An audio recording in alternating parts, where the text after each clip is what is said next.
अगर आपसे पूछा जाए कि अफ्रीका का सबसे कुशल शिकारी कौन है, तो आपका जवाब जरूर ही शेर या चीता होगा। लेकिन अपने दिमाग में कोई भी ओपिनियन बनाने से पहले फैक्ट्स जान लीजिए। दोस्तों, जंगल का कानून हमें बताता है कि 30% से ज्यादा शेर का शिकार सफल नहीं होता, जबकि चीते का हर दूसरा शिकार सफल हो जाता है। ऐसे में सवाल आता है कि फिर ऐसा कौन सा जानवर है जिनकी हंटिंग एबिलिटीज 90% तक एफिशिएंट होती है और ये बड़े से बड़े शिकार को गिराना जानती है। दोस्तों, ये कोई और नहीं बल्कि ये वो जीव हैं जो झुंड में रहना पसंद करते हैं, साथ मिलकर जंगल की दुनिया में कोहराम मचा देते हैं। खूनी स्वभाव वाले ये बेरहम शिकारी कोई और नहीं बल्कि वाइल्ड अफ्रीकन डॉग्स हैं। आज की वीडियो में हम इन्हीं शिकारी कुत्तों के बारे में बात करने वाले हैं और देखने वाले हैं कि इनकी मारक क्षमता आखिर कितने जानवरों को अपने लपेटे में ले लेती है। तो चलिए शुरू करते हैं। ये सब सहारा अफ्रीका का वो क्षेत्र है जहां वाइल्ड अफ्रीकन डॉग्स कोई छोटा मोटा नाम नहीं है। दूसरे जानवरों को दहशत और डर में रखने वाले इन शिकारियों का यहाँ एक अलग ही रुतबा है। इनकी पहचान किसी एक अकेले सदस्य के तौर पर नहीं की जा सकती, क्योंकि समूह में शिकार करने वाले इन गुस्सैल और चालाक शिकारियों को हमेशा ग्रुप में स्पॉट किया जाता है। कैनिन फैमिली से ताल्लुक रखने वाले वाइल्ड अफ्रीकन डॉग्स वुल्फ्स और जैकल्स के करीबी रिश्तेदार हैं।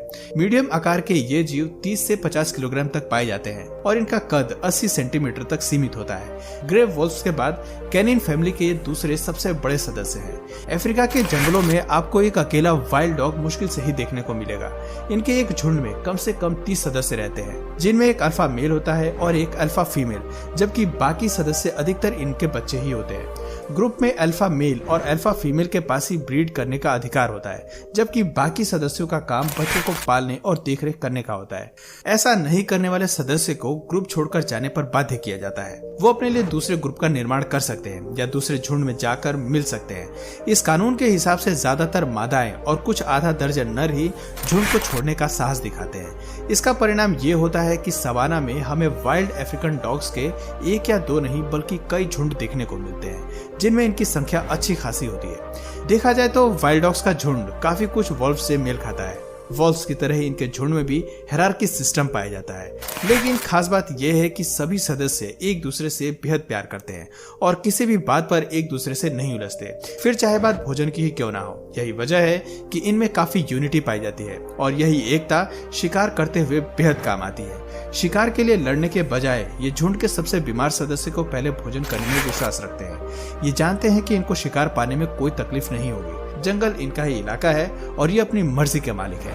वाइल्ड डॉग्स ज्यादातर दिन में शिकार करते हैं और अपने टारगेट को मार कर ही दम लेते हैं। एक अच्छी विजन, सुनने की क्षमता और स्मेल सेंस इन्हें शिकार करने में मास्टर बनाती है। इसके अलावा आप अंदाजा लगा सकते हैं कि कुत्तों का बहुत बड़ा झुंड जब एक अकेले जानवर पर टूटता होगा तो क्या मंजर होता होगा। सवाना में जब कभी इन्हें शिकार में सफलता हासिल होती है तो अफ्रीकन डॉग को दिन में 2 केजी मीट खाने को मिलता है। हालांकि ऐसे मामले भी सामने आए हैं जहां एक अकेले सदस्य को 8 केजी मीट की दावत उड़ाने का अवसर मिला है। वाइल्ड अफ्रीकन डॉग्स की सबसे बड़ी खासियत ये है कि ये कभी भी दूसरे जानवरों द्वारा छोड़े गए शिकार में दिलचस्पी नहीं दिखाते, बल्कि इन्हें खुद के लिए दूसरे बड़े शिकारियों से शिकार छीनने में बड़ा मजा आता है।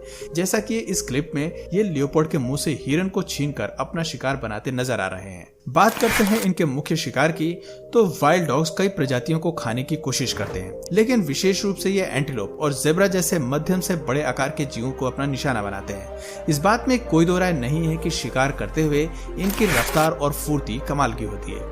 एक वाइल्ड अफ्रीकन डॉग दौड़ते हुए 60 किलोमीटर प्रति घंटे की रफ्तार तक पहुंच सकता है और इसी रफ्तार को वो कई किलोमीटर तक मेंटेन करके भी रख सकता है। बात करें इनके हंटिंग स्ट्रेटेजी की, तो आपको जानकर हैरानी होगी कि ये कुत्ते बेहद ही चालाक होते हैं। जानवरों के हिसाब से भी ये अपने शिकार करने के तरकीब को बदलते रहते हैं, लेकिन आमतौर पर ये अपने भागने की ताकत से पहले शिकार को थकाने की कोशिश करते हैं और फिर उसे चारों ओर से घेर कर असहाय कर देते हैं। इस दौरान अगर कोई कुत्ता थक जाता है तो इनके पास झुंड में हमेशा बैकअप प्लान जरूर होता है। एक बार शिकार इनके जाल में फंस जाए और पूरी तरह थक जाए, तब ये सभी मिलकर शिकार पर एक तरफा हमला करते हैं और फिर उसे जिंदा ही खाना शुरू कर देते हैं, जैसा कि ये इस क्लिप में एंटीलोप के साथ भी कर रहे हैं। हालांकि ये दर्दनाक सीन है, इसलिए मैं इसको ब्लर करके दिखा रहा हूँ, पर पूरा का पूरा झुंड ही उस पर टूट पड़ा है।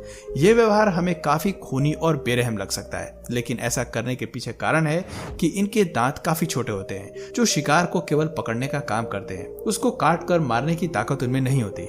ऐसे में शिकार को जिंदा ही अपना भोजन बनाने के अलावा अलावा इनके पास कोई चारा नहीं होता। अब बात करते हैं कि कैसे ये ज़ेब्रा और बफेलो जैसे बड़े शिकार को अपने चंगुल में फंसाते हैं। Buffalo versus dogs. एक बड़ा भैंसा वजन में लगभग 1 टन तक का हो सकता है और आराम से कभी कभी शेर के हमले को भी रोक सकता है। ऐसे जानवर से उलझना वाइल्ड डॉग्स के झुंड को भी काफी भारी पड़ सकता है, इसलिए ज्यादातर ये भैंस के बच्चों पर अपना जोर आजमाते हैं और उसे अपनी चपेट में लेने के लिए ये पहले भैंसों के झुंड को डराकर भगाने की कोशिश करते हैं और उनमें से सबसे कमजोर कड़ी को अलग करने की कोशिश करते हैं ताकि कोई दूसरा साथी उसकी मदद को ना आ सके। इस जाल में बेबी काफ आराम से फंस जाते हैं। ऐसे में अगर मदर बफेलो बेबी को बचाने की कोशिश भी करती है तो भी इनकी रफ्तार और बड़ी संख्या से उसका मुकाबला नहीं हो पाता। परिणाम स्वरूप उसे अपनी जान बचाने के लिए मौके से भागना पड़ता है और बच्चा बलि की भेंट चढ़ जाता है। इस क्लिप में भी कुछ ऐसा ही हो रहा है, जहां बेबी काफ अपनी जिंदगी के आखिरी पल गुजार रहा है। विल्डबीस्ट वर्सेस डॉग्स। दूसरा भारी भरकम जानवर जो वाइल्ड अफ्रीकन डॉग्स के चलते दहशत में रहते हैं वो है विल्डबीस्ट। विल्डबीस्ट 300 से 400 किलोग्राम वाले बेहद ही बड़े जानवर होते हैं, लेकिन हैरानी की बात है कि कुत्तों के हमले से बचना भी इनके लिए मुमकिन नहीं हो पाता। भैंसों की तरह ही विल्डबीस्ट को मारने के लिए वाइल्ड अफ्रीकन डॉग झुंड के सबसे कमजोर शिकार को अलग करते हैं। इसके बाद ये अपने रफ्तार से उसे भगाकर थकाने की कोशिश करते हैं। भारी भरकम शरीर वाले ये जीव जल्दी थक जाते हैं और एक बार इनकी रफ्तार कम होते ही ये शिकारी कुत्तों की पकड़ में आ जाते हैं। इसके बाद जो होता है वो काफी बेरहम मौत से कम नहीं है। बेदर्द मौत के इस सिलसिले से केवल बड़े जानवरों को ही नहीं गुजरना पड़ता, बल्कि वॉर्थॉग जैसे जानवर भी इस हंटिंग स्किल का शिकार बनते हैं। आप देख सकते हैं कि कैसे इन कुत्तों का झुंड 100 किलोग्राम वाले एक अकेले वॉर्थॉग को मारने पर तुला है। ऐसे क्लिप्स हमें बताती हैं कि कुत्तों के झुंड के खिलाफ खड़े होने का साहस शायद ही कोई हर्बीवोरस जानवर कर पाता हो। खैर, जेब्रा जैसे कुछ जानवर इस केस में एक्सेप्शंस हैं, क्योंकि खतरा आने पर ये जीव अक्सर वाइल्ड अफ्रीकन डॉग्स के खिलाफ खड़े होने और उनसे बगावत करने की कोशिश जरूर करते हैं। इसके अलावा कुछ छोटे आकार के जानवर भी हैं जिन पर हमला करने की हिमाकत ये जंगली कुत्ते भी नहीं करते। उदाहरण के तौर पर बबून्स। बबून्स एनिमल किंगडम में अक्सर अपने ग्रुप में रहते हैं। ये काफी आक्रामक स्वभाव के जानवर हैं, जिनसे उलझने में वाइल्ड अफ्रीकन डॉग्स को मौत का खतरा होता है। उनकी एक पावरफुल बाइट इनके होश उड़ा सकती है। दोस्तों, कुछ ऐसा ही मामला हनी बैजर का भी है। हनी बैजर से उलझने की गुस्ताखी वाइल्ड डॉग्स को बहुत महंगी पड़ सकती है। हालांकि हनी बैजर इन कुत्तों से दूर ही रहता है। बदले में वाइल्ड डॉग्स की हनी बैजर से भिड़ने में कोई दिलचस्पी नहीं दिखाते, क्योंकि ये एक मजबूत शिकारी है जिसे मार पाना वाइल्ड डॉग्स के लिए काफी मुश्किल है। अब बात करते हैं जंगल की दुनिया में इसके सबसे बड़ी प्रतिद्वंदी की। वाइल्ड अफ्रीकन डॉग्स को जंगल में सही मायने में कोई परेशान करता है तो वो है हाइना और शेर। इन तीनों प्रजातियों में 36 का आंकड़ा देखने को मिलता है।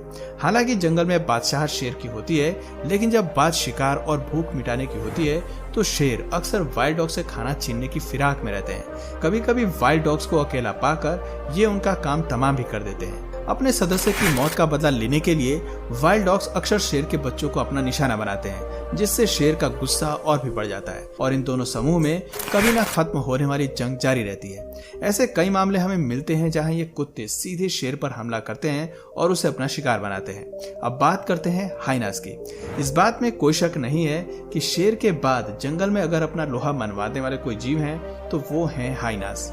हाइनास वाइल्ड डॉग्स के मुकाबले कहीं ज्यादा ताकतवर होते हैं। 90 केजी के ये जीव जब कभी वाइल्ड डॉग से भिड़ते हैं तो जंग काफी भीषण होती है, लेकिन जीत हमेशा हाइनेस के पाले में ही होती है। ये जीव हमेशा कुत्तों के बड़े झुंड को फॉलो करते हैं और उनका शिकार चुरा लेते हैं और मौका मिलने पर ये वाइल्ड डॉग्स को भी अपना शिकार बना लेते हैं। लेकिन ऐसे भी मामले मिलते हैं जहां वाइल्ड डॉग्स के झुंड ने एक सिंगल हाइना की जान ले ली हो। ऐसे में पता चलता है कि जंगल में इनकी लड़ाई कभी ना खत्म होने वाली है। खैर, वाइल्ड अफ्रीकन डॉग से बनाकर चलना और खुद को सेफ रखना किसी भी जीव के लिए टेढ़ी खीर है। ऐसे में शेर और हाइना जैसे ऐश परस्त शिकारियों का वाइल्ड डॉग से हाथ मिलाना कभी ना सच होने वाला सपने जैसा है। तो दोस्तों, आपकी नजर में जंगल का सबसे खतरनाक जीव कौन सा है, कमेंट करके जरूर बताइए।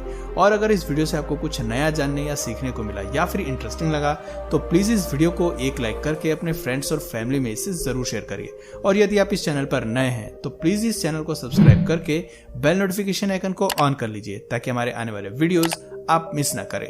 मिलते हैं फिर किसी वीडियो में नए टॉपिक के साथ, तब तक के लिए नमस्कार।